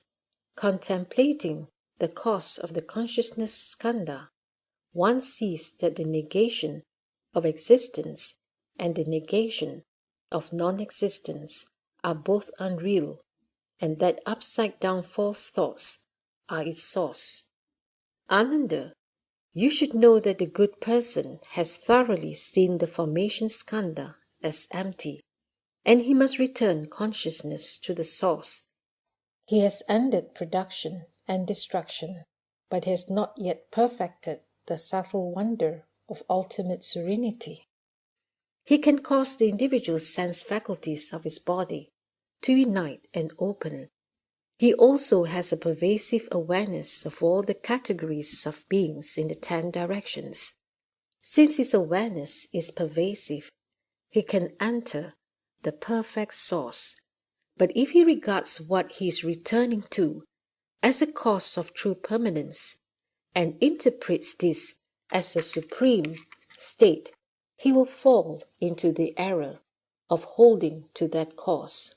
Kapila, the Sakyan, with his theory of returning to the truth of the unmanifest, will become his companion. Confused about the Bodhi of the Buddhas, he will lose his knowledge and understanding. This is the first state in which he concludes that there is a place to which to return, based on the idea that there is something to attain. He strays far from perfect penetration and turns his back on the city of nirvana, thus sowing the seeds of externalism. Further, Ananda, the good person, has thoroughly seen the formation skandha as empty. He has ended production and destruction, but he has not yet perfected the subtle wonder of ultimate serenity. He may regard that to which he is returning as his own body, and may see all beings in the 12 categories throughout space as flowing forth from his body. If he interprets this as a supreme state, he will fall into error of maintaining that he has an ability which he does not really have. Mahashvara, who manifests his boundless body, will become his companion. Confused about the Bodhi of the Buddhas, he will lose his knowledge and understanding. This is the second state, in which he draws conclusions about the workings of an ability based on the idea that he has such an ability. He strays far from perfect penetration and turns his back on the city of nirvana, thus sowing the seeds for being born in the heaven of great pride, where the self is considered all-pervading and perfect. Further, the good person has thoroughly seen the formation skandha as empty. He has ended production and destruction, but has not yet perfected the subtle wonder of ultimate serenity. If he regards what he is returning to as a refuge, he will suspect that his body and mind come forth from there, and that all things throughout space in the 10 directions arise from there as well.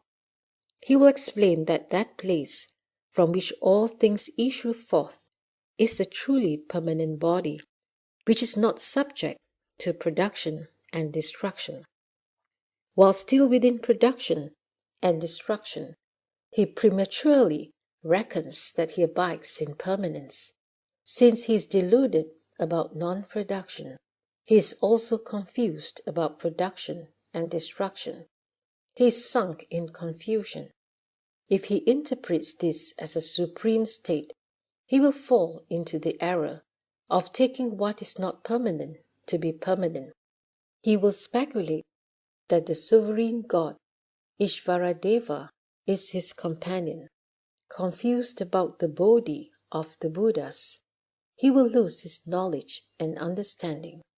This is the third stage, in which he makes a false speculation based on the idea that there is a refuge.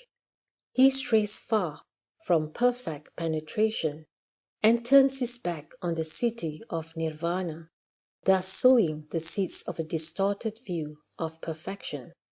Further, the good person has thoroughly seen the formation skandha as empty.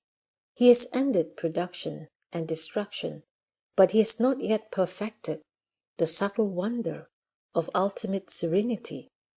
Based on his idea that there is universal awareness, he formulates a theory that all the plants in the 10 directions are sentient, not different from human beings. He claims that plants can become people, and that when people die, they again become plants in the 10 directions. If he considers this idea of unrestricted universal awareness to be supreme, he will fall into the error of maintaining that what is not aware has awareness. Vasishta and Sainika, who maintain the idea of comprehensive awareness, will become his companions. Confused about the body of the Buddhas, he will lose his knowledge and understanding. This is the fourth stage in which he draws an erroneous conclusion based on the idea that there is a universal awareness. He strays far from perfect penetration and turns his back on the city of nirvana, thus sowing the seeds of a distorted view of awareness. Further, the good person has thoroughly seen the formation skandha as empty. He has ended production and destruction, but he has not yet perfected the subtle wonder of ultimate serenity.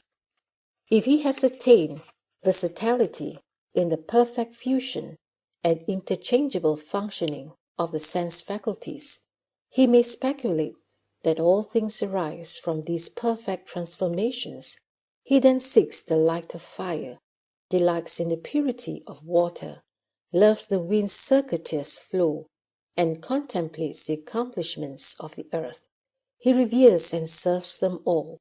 He takes these mundane elements to be a fundamental cause and considers them to be everlasting.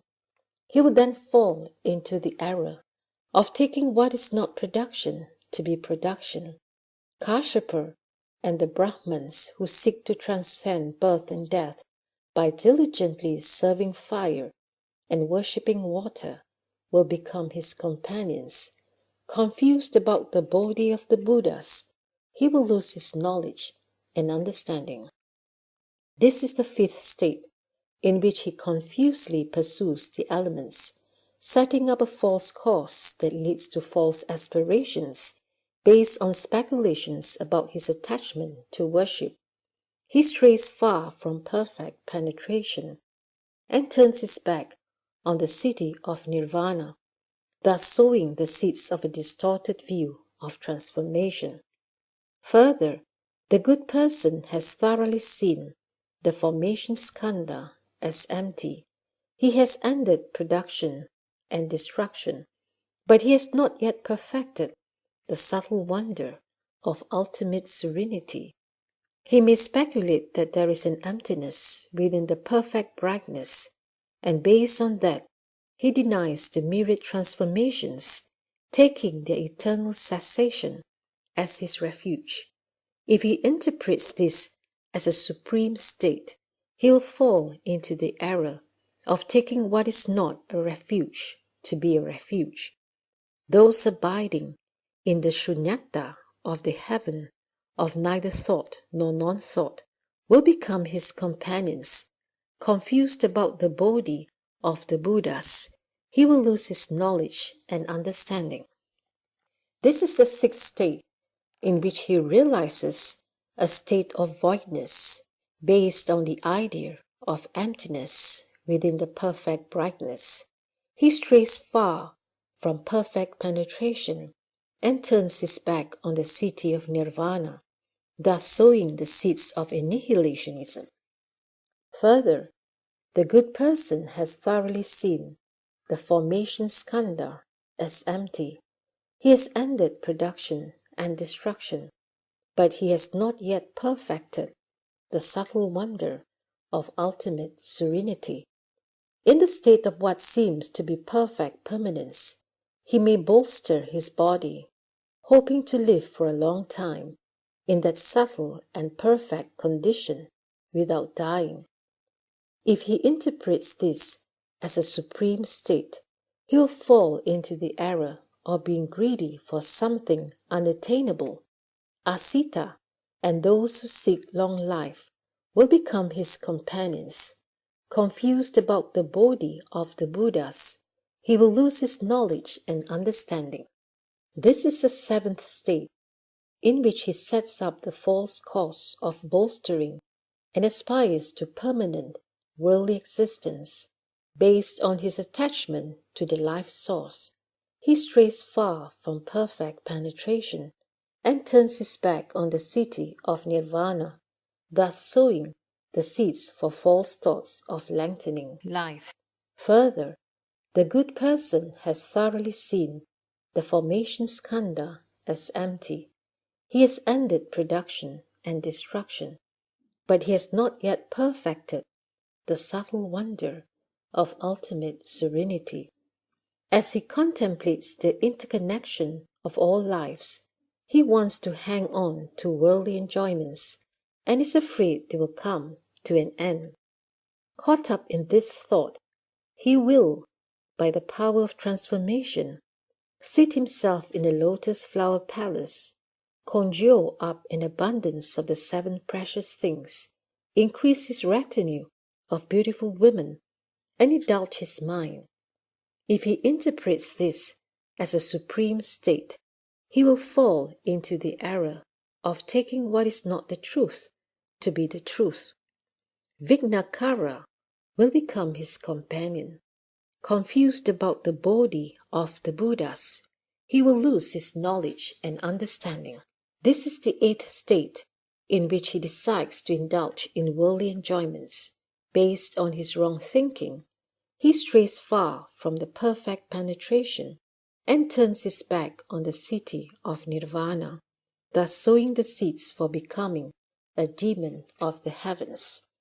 Further, the good person has thoroughly seen the formation skandha as empty. He has ended production and destruction, but he has not yet perfected the subtle wonder of ultimate serenity. In his understanding of life, he distinguishes the subtle and the coarse and determines the true and the false, but he only seeks a response in the mutual repayment of cause and effect, and he turns his back on the way of purity in the practice of seeing suffering, eliminating accumulation, realizing cessation, and cultivating the way. He dwells in cessation and stops there, making no further progress. If he interprets this as a supreme state, he will fall and become a fixed nature hearer. Unlearned sanghas and those of overweening pride will become his companions. Confused about the body of the Buddhas, he will lose his knowledge and understanding. This is the ninth state in which he aspires towards the fruition of cessation, based on perfecting the mind that seeks responses. He strays far from perfect penetration and turns his back on the city of nirvana, thus sowing the seeds for becoming enmeshed in emptiness. Further, the good person has thoroughly seen the formation skandha as empty. He has ended production and destruction, but he has not yet perfected the subtle wonder of ultimate serenity. In that perfectly fused, pure, bright enlightenment, as he investigates the profound wonder, he may take it to be nirvana and fail to make further progress. If he interprets this as supreme state, he will fall and become a fixed nature pracheka. Those enlightened by conditions and solitarily enlightened ones, who do not turn their minds to the great vehicle, will become his companions. Confused about the body of the Buddhas, he will lose his knowledge and understanding. This is the 10th state in which he realizes a profound brightness based on fusing the mind with perfect enlightenment. He strays far from perfect penetration and turns his back on the city of nirvana, thus sowing the seeds for being unable to surpass his attachment to the brightness of perfect enlightenment. Ananda, these 10 states of dhyana are due to crazy explanations on the path of cultivation. Relying on them, the cultivator becomes confused and claims to have attained complete realization before actually having done so. All these states are the result of interactions between the consciousness skandha and his mental efforts. Dull and confused living beings do not evaluate themselves. Encountering such situations, their minds are confused by the individual likings and past habits, so they stop to rest in what they take to be the ultimate refuge. They claim to have perfected, unsurpassed body, thus uttering a great lie. After the karmic retribution, ex externalists and deviant demons comes to an end, they will fall into the relentless hells. The sound hearers and those enlightened by conditions cannot make further progress. All of you should cherish the resolve to sustain the way of the Tathagata. After my nirvana, transmit this Dharma door to those in the Dharma ending age, universally causing living beings to awaken to its meaning. Do not let the demons of use cause them to create their own grave offenses and fall. Protect and comfort and compassionately rescue them and dispel evil conditions. Enable them to enter the Buddhist knowledge and understanding with body and mind, so that from the beginning to the final accomplishment, they never go astray. It is by relying on this Dharma door that the Tathagatas of the past, as many as fine motes of dust in aeons, as many as the Ganges sands, have enlightened their minds and attained the unsurpassed way. When the consciousness skandha ends, your present sense faculties will function interchangeably. Within that interchangeable functioning, you'll be able to enter the Bodhisattva's Vajra dry wisdom. In your perfect, bright, pure mind, there will be a transformation. It'll be like pure Vaidurya that contains a precious moon, and in that way you will transcend the 10 faiths, the 10 dwellings, the 10 practices, the 10 transferences, the 4 additional practices, the Vajra-like 10 grounds of a Bodhisattva's practice, and the perfect brightness of equal enlightenment. You will enter the Tathagata's sea of wondrous adornments, perfect the cultivation of bodhi, and return to the state of non-attainment. These are subtle, demonic states that all Buddhas, well-honored ones of the past, discerned with the enlightened clarity while in the state of samatha and vipassana. If you can recognize the demonic state when it appears and wash away the filth in your mind, you will not develop wrong views. The demons of the skandhas will melt away, and the demons from the heavens will be destroyed. The mighty ghosts and spirits will lose their wits and flee, and the Li, Mei, and Wang Liang will not dare to show themselves again. You will directly arrive at Bodhi without the slightest weariness, progressing from lower positions to great nirvana without becoming confused or discouraged.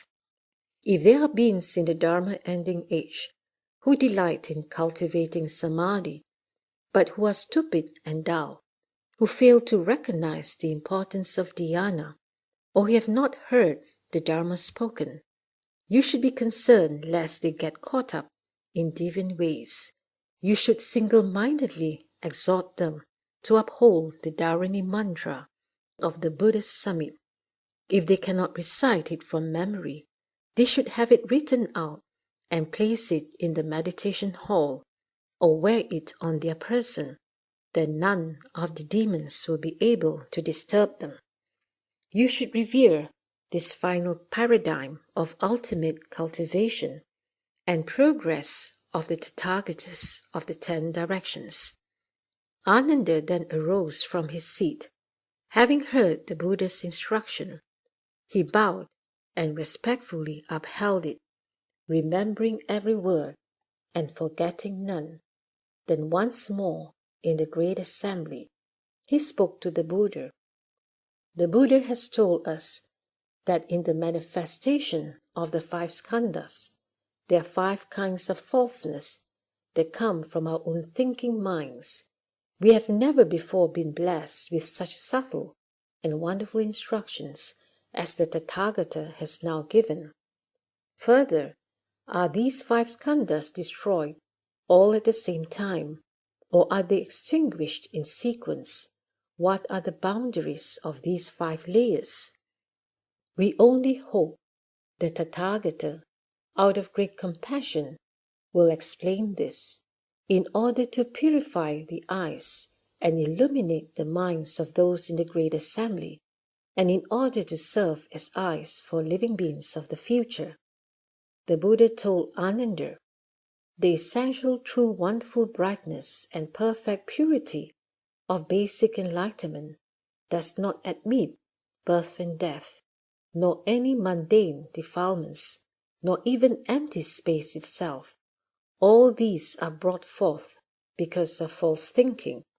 The source of basic enlightenment, which is wonderfully bright, true, and pure, falsely gives rise to the material world, just as Yajnadatta becomes confused about his head when he saw his own reflection. The falseness basically has no cause, but in your false thinking, you set up causes and conditions. But those who are confused about the principle of causes and conditions call it spontaneity. Even empty space is an illusory creation. How much the more so are causes and conditions and spontaneity, which are mere speculations made by the false minds of living beings. Ananda, if you perceive the arising of falseness, you can speak of the causes and conditions of that falseness.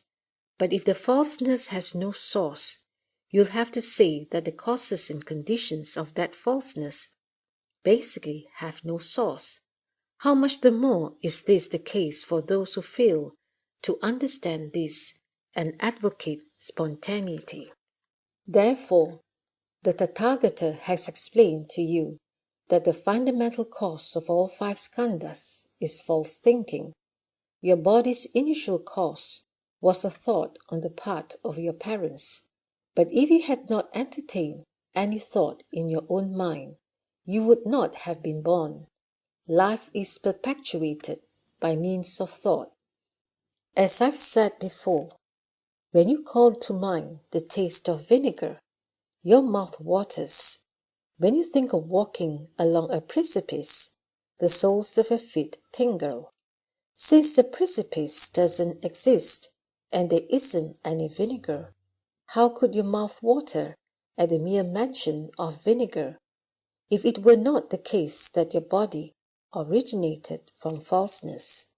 Therefore, you should know that your present physical body is brought about by the first kind of false thinking, which is characterized by solidity. As described earlier, merely thinking about a high place can cause your body to tingle and ache.